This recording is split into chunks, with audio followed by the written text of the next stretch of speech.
আপনারা যারা মুসলমান এরা বিলিভ করেন তো নাকি যে আপনাদের মরতে হবে, আপনারা মারা যাবেন, আজ হোক কাল হোক সবাইকে মৃত্যুর স্বাদ গ্রহণ করতে হবে এবং আল্লাহর কাছে ফেরত যেতে হবে? এটা তো বিশ্বাস করেন নাকি? নাকি কোনোদিনও মরবেন না আপনারা? এখন বিষয়টা হচ্ছে যে চিরকালের জন্য কিন্তু ফেরাউনও থাকতে পারে না এই পৃথিবীর বুকে। প্রত্যেকটা মানুষকেই মরতে হবে এবং মরার পরে প্রত্যেকটার মানুষ যে পৃথিবীতে যে যেমন কাজ করেছে তার ফলও ভোগ করতে হবে। এখন আপনারা হয়তো বা আজকে গায়ে রক্ত গরম, হয়তো বা ইয়াং, অনেক জোর আছে, শক্তি আছে, মনের মধ্যে অনেক প্রতিহিংসা আছে, চাইলে অনেক কিছু করতে পারেন। বা হয়তো বা এমন কোনো এক নেতার সাথে রাজনীতি করছেন, তার অনেক পাওয়ার, অনেক শক্তি, চাইলেই সে অনেক কিছু করতে পারবে, সে অনেক মানে ক্ষমতাশীল, মানে এইরকম ক্ষমতার অপব্যবহার করে অনেক কিছুই চাইলে করতে পারবেন। কিন্তু বিষয়টা হচ্ছে আপনার এই করার কারণে, বা আপনি হয়তো বা একজনকে একটা কথা বললেন, হয়তো বা মনে কষ্ট দিয়েই একটা কথা বললেন, অথবা আপনি এমন একটা পোস্ট করলেন বা এমন একটা মন্তব্য করলেন বা এমন একটা কমেন্টস করলেন বা একজনের কাছে এমন একটা কথা বললেন, সেটা উনি যখন দেখলো বা শুনলো বা ওনার কানে আসলো, তখন উনি হয়তো বা মন থেকে হয়তো বা মনের অজান্তেই হয়তো বা ওনার আত্মায় একটা কষ্ট পাবে, হয়তো বা তার মনের মধ্যে একটা কষ্ট জন্মাবে। হয়তো বা সেই কষ্ট হয়তো বা কেউ সহ্য করতে পারে, কেউ করতে পারে না, হয়তো বা মনের অজান্তেও তার চোখ থেকে দু ফোঁটা চোখের জল পড়বে। ওই দু ফোঁটা চোখের জল যে একটা অভিশাপ, এই অভিশাপটা কি আপনি মানে শুধরাতে পারবেন? কোনোদিনও পারবেন? তার যে ওই সে যে আপনার একটা কাজের কারণে, আপনার একটা ব্যবহার বা কথার কারণে বা একটা কমেন্টসের কারণে এমন একটা কষ্ট পেল, তার বুকের মধ্যে থেকে আত্মার থেকে একটা অভিশাপ আসলো, তার চোখ থেকে দু ফোঁটা জল পড়লো, ওইটার হাসরের ময়দানে তখন তো আপনার এই গায়ে জোর থাকবে না, এই পেছনে বড় নেতা থাকবে না, এই শক্তি থাকবে না, এই উত্তেজনা থাকবে না। তখন তখন কি করবেন? পৃথিবীতে ফেরাউনও চিরদিন থাকতে পারে নাই, আপনার আমার দাদা চাচা মামা খালু নানা নানি তা ওই মা ওই পৃথিবীর কেউ ক্ষমতায় চিরদিন থাকতে পারে না পৃথিবীর বুকে। সবাইকেই মরতে হয়েছে, আপনিও মরবেন, আমিও মরবো, অনেকেই মরে যাবে। তো আপনারা এমনভাবে মানুষকে কষ্ট দিয়ে কথা বলেন।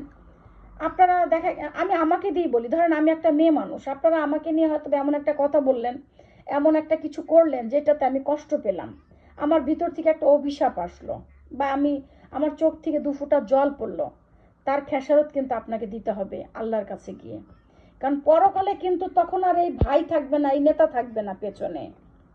যখন মানুষ ওই হাসরের ময়দানে দাঁড়াই থাকবে, তখন কিন্তু আপনার আমল, এই সারা জীবন এই জুম্মার নামাজে যান, এই নামাজ পড়েন, রোজা করেন, এই মানে জামাতে নামাজ পড়েন, এই ধরেন তারাবি নামাজ পড়েন, কোনো লাভ নাই, এগুলোতে কোনো লাভ নাই। এই সমস্ত আমল তখন ওই ব্যক্তিটি, আপনি যদি কারো বিন্দু পরিমাণ ক্ষতি করে থাকেন, ওই ব্যক্তিতে হাসরের ময়দানে দাঁড়াই থাকবে আপনার জন্য, বলবে যে আমার এই সে আমার এই ক্ষতিটা করছে বা সে আমার এইটা করেছে। তখন কিন্তু তার আপনার আমল দিয়ে তার এই ক্ষতিপূরণ দিতে হবে।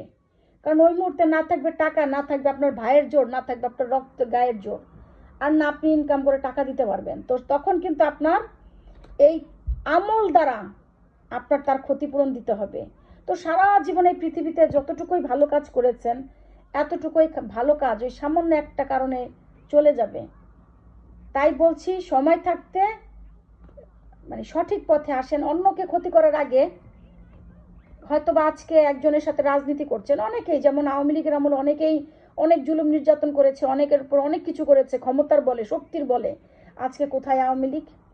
ঠিক এমনিভাবে কখনো কোনো ক্ষমতা নিয়ে, কোনো পাওয়ার নিয়ে বড়াই করবেন না, বা কোনো নেতার সাথে রাজনীতি করেন, সেই বাহুবল দিয়ে, সেই দাপটে অন্যের ক্ষতি করবেন না, অন্যজনের চোখের জলের কারণ হবেন না, অন্যজনের অভিশাপের কারণ হবেন না।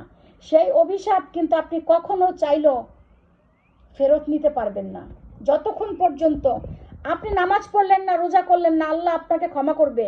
কারণ হয়তো বা এটা সেটা ক্ষমা করার ক্ষমতা আল্লাহর আছে, হয়তো বা তিনি চাইলে ক্ষমা করে দিবেন। কিন্তু বান্দার হক, বান্দার অভিশাপ, বান্দার যে একটা হাই দীর্ঘ নিঃশ্বাস, এটা যেই বান্দার সাথে ঘটবে সেই বান্দা ছাড়া দ্বিতীয় কোনো ব্যক্তি সেটা ক্ষমা করার ক্ষমতা নাই। আপনি আল্লাহর কাছে গিয়ে বলবেন, আল্লাহ বলবে তুমি যার সাথে যার হক নষ্ট করেছো, যার ক্ষতি করেছো, তুমি তার কাছে যাও। তো আপনাকে তার কাছেই ফেরত আসতে হবে। তাই এই দুনিয়াটায় এখনো আপনারা অনেকেই দেখি, আমি আপনাদের অনেককেই চিনি, অনেকে আমাকে নিয়ে অনেক উল্টাপাল্টা কমেন্টস করেন, অনেকে আমাকে নিয়ে অনেক কিছু করেছেন, আমি প্রত্যেকটাই চিনি। আবার আপনারাই দেখি আপনাদের ঘরেও কিন্তু কন্যা সন্তান জন্ম নিয়েছে। আপনারাও কিন্তু একটা নারী হিসেবে একটা নারীকে কতটা অবমাননা করে, অসম্মান করে কথা বলেন। অন্যদিকে আপনার ঘরেও কন্যা সন্তান জন্ম নিয়েছে, আমি দেখেছি।